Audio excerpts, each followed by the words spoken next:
നിങ്ങളുടെ washing machine power supply വന്നു, work ചെയ്യുന്നില്ല. ഇങ്ങനൊരവസ്ഥ നിങ്ങൾ ഫേസ് ചെയ്തിട്ടുണ്ടോ? മെഷീൻ വസ്ത്രം വാഷ് ചെയ്യുന്നുണ്ട്, പക്ഷേ ഉണക്കി തരുന്നില്ല.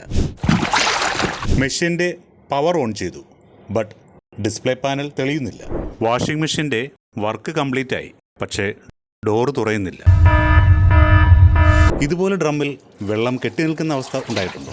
ഡ്രം കറങ്ങാതെ സ്റ്റക്കായി നിൽക്കുന്ന അവസ്ഥ നിങ്ങൾ ഫേസ് ചെയ്തിട്ടുണ്ടോ? ഒരു ടെക്നീഷ്യൻ്റെ സഹായം തേടുന്നതിന് മുൻപായി ഇക്കാര്യങ്ങൾ നിങ്ങൾ ഉറപ്പുവരുത്തുക. നിങ്ങളുടെ വാഷിംഗ് മെഷീനിലെ പവർ പ്ലഗിൽ ഇലക്ട്രിക് സപ്ലൈ ഉണ്ട് എന്ന് ഉറപ്പുവരുത്തുക. ഇൻലെറ്റ് പൈപ്പിൽ വാട്ടർ സപ്ലൈ ഉണ്ട് എന്ന് ഉറപ്പുവരുത്തുക. നിങ്ങളുടെ ഡ്രൈനേജ് സംവിധാനം ബ്ലോക്കല്ല എന്ന് ഉറപ്പുവരുത്തുക. എന്നാൽ ഇവയെല്ലാം ക്ലിയർ ആണ്, പക്ഷേ വാഷിംഗ് മെഷീൻ വർക്ക് ചെയ്യുന്നില്ല എങ്കിൽ ഒരു കാര്യം ഉറപ്പിച്ചോ, നിങ്ങളുടെ മെഷീൻ തകരാറിലാണ്. ഈ പറഞ്ഞ തകരാറുകൾ ഏതുമാകട്ടെ, ഉടനടി പരിഹാരത്തിനായി ഫ്രോസ്റ്റ് മാസ്റ്റേഴ്സ് കൊച്ചി